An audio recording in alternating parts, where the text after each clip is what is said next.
Hello, my name is Stephen Kilger. I'm the managing editor for Feed and Grain magazine and the host of the Feed and Grain podcast. Thank you so much for joining me today as we dive deep into the issues affecting the feed manufacturing, grain handling, and allied industries. Today's episode is brought to you by the Bin Whip from Newmat Systems.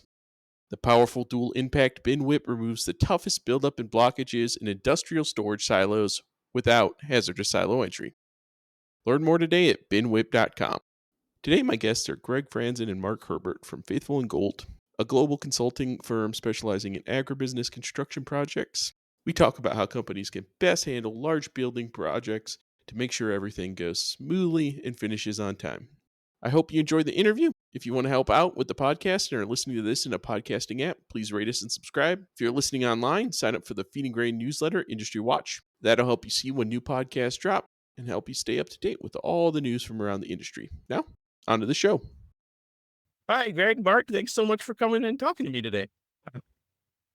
I first saw you guys at this last year's Jeeps Exchange, where you gave a really great talk about all the particulars that go into making a plan for a new build, new greenfield, new construction, and how to get all that put together. So everyone at the end of the process, everyone is hopefully as happy as they can and everything is as close as possible. I covered a lot of construction processes and they never exactly go what you have down on paper.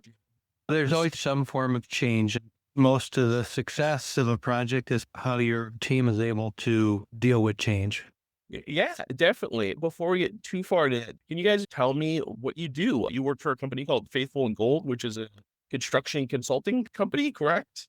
Yeah, Faithful and Gould is a global consulting firm. It's 99.9% of the time we sit on the side of the client in construction project. And so we serve as that independent third party client advocate. And so our mission is really to help the client maximize their interest in their capital project.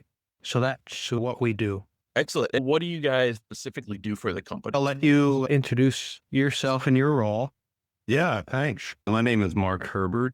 I'm a planning and scheduling professional through the Association for the Advancement of Cost Engineering. I'm also a professional construction engineer in the state of Minnesota. I help clients build things, but the reality is that we plan and schedule and manage costs for large infrastructure projects. In this particular case, I'm more focused on the agriculture or industrial agriculture sector in this podcast. So whenever they have a large fertilizer production facility or wastewater treatment plant for ethanol production and many of those type of things, a grain transfer facility, these are millions and millions and millions of dollars. I try to step in and help the client manage the process where they know what they want at the end, but how do you get to the end? How do you take the keys and unlock the door and walk into the facility? I walk with the client through that process on who they're hiring, when they're building, when they're constructing, when they're designing, and all that fun stuff.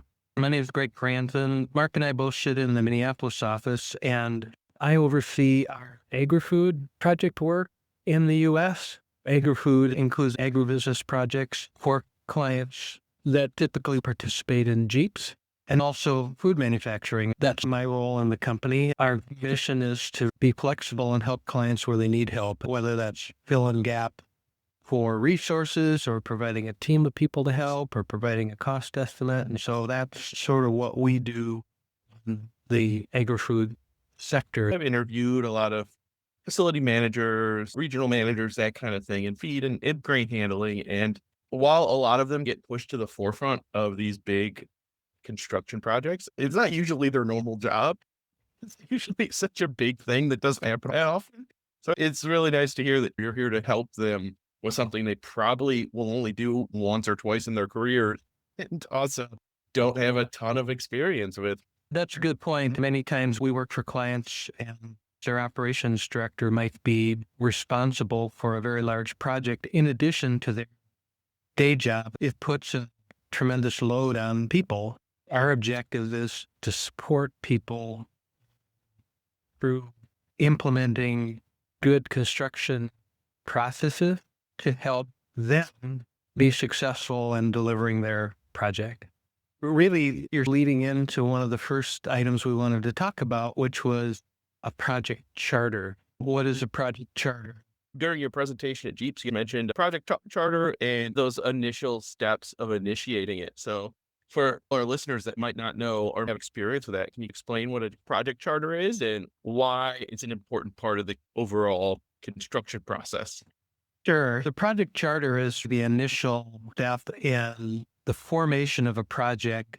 It sets the baseline for what the need is, what's the business case, and how do we achieve that need and business case through a project. Company leadership should really appoint an internal sponsor that has the authority and responsibility to initiate the development of that project charter. And really the purpose of the charter is to provide company authorization for the expenditure of resources on the project. It should include the name and description of the project, the sponsor and the project manager who would be responsible for the project. It should include some of the other project team members, provide a brief description of the business case, define the general scope of work, the expected goals, objectives, and deliverables of the project. You would also want to include some project milestones like start date, completion date, and then identify project risks or constraints that may exist. That's really a pretty quick overview. Project charter doesn't have to be complicated. It does need to be somewhat comprehensive. Yeah, it's a really important, especially with the way ag organizations are often constructed. A lot of them are co-ops, which have boards that make the final approval. This lets both sides, the contractor and the company, know who's in charge on the day-to-day stuff without that board approval. Am I getting that? It's really meant to be mostly an internal document for the business to come together and agree on. Typically, boards of directors are approving large projects, and so the charter would be something that board level would review and approve and agree to or comment on. So it's that initial document to say, okay, initially this seems like a good idea. We'll provide funding up to a certain value until you take it to this next stage. The charter gets you started.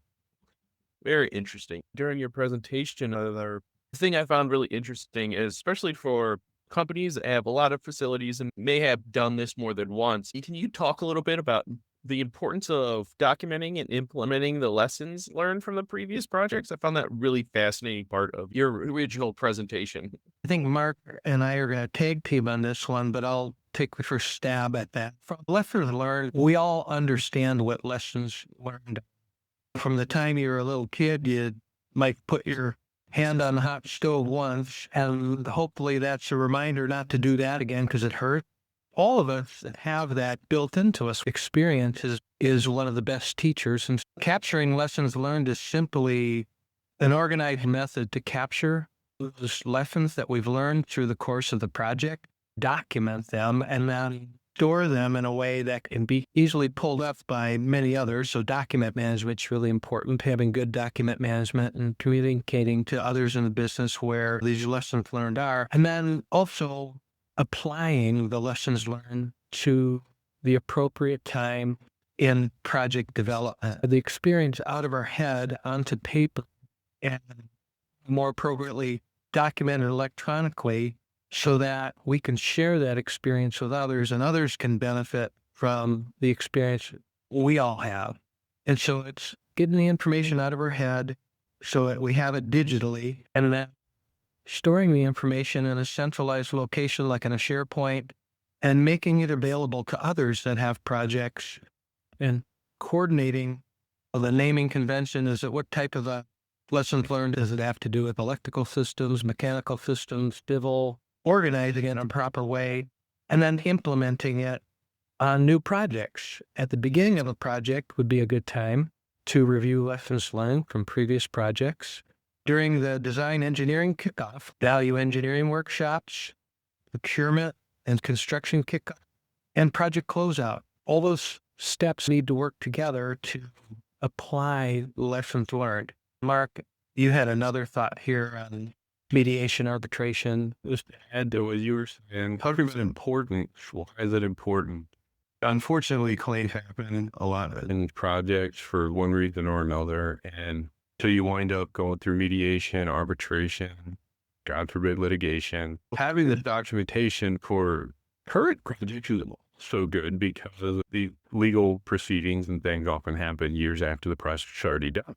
So even then, details are lost at times. So capturing them are very important just for that. But then taking a step further and talking about from one project to the next, understanding how long certain scopes took, durations, how many people it took, whatever you want to measure to complete the project.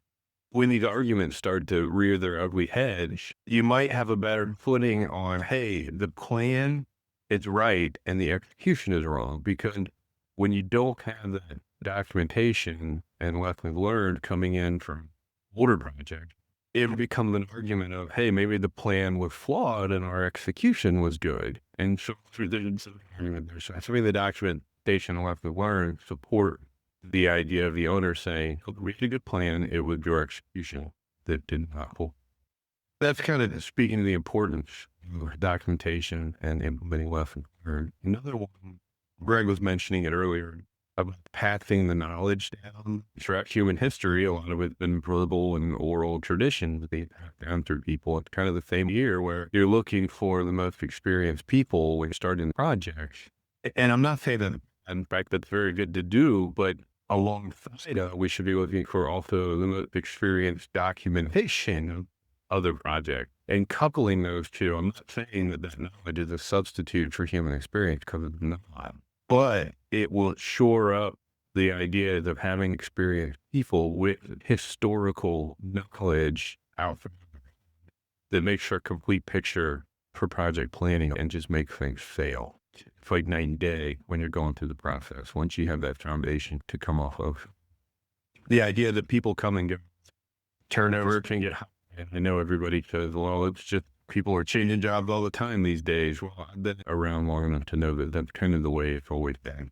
And so having the documentation allow you, whether you get those experienced people or not, still lets you transfer that knowledge. It's a good reminder for anyone starting a project too, because it's such an easy thing to forget, right? Anyone who's been involved with a big project where you have so much going on, it's easy to forget or tell yourself you're going to do it later and then completely forget to do it. But it comes up all the time. I mean, my experiences with magazine issues, right? We have a really good documentation system, and thank goodness we did, because you never know what's going to come up. Just today, someone was asking me for an article from 2017 that I had to find. Without that, we wouldn't be able to respond. It's something we don't think about, especially when you're starting a big project, but such an important part of it that people need to be reminded on that. Hey everyone, this is Steven again. My conversation with Greg and Mark went really long, so we're splitting it into 2 podcasts. But in good news, you won't have to wait very long. We are going to start producing 3 Feeding Grain podcasts a month. We'll be dropping a podcast on the 7th, 15th, and 30th of every month. We hope you enjoy the extra podcasts and hear my voice a little more. Thank you for listening. Stay safe out there, and the podcast will be back very soon. Bye.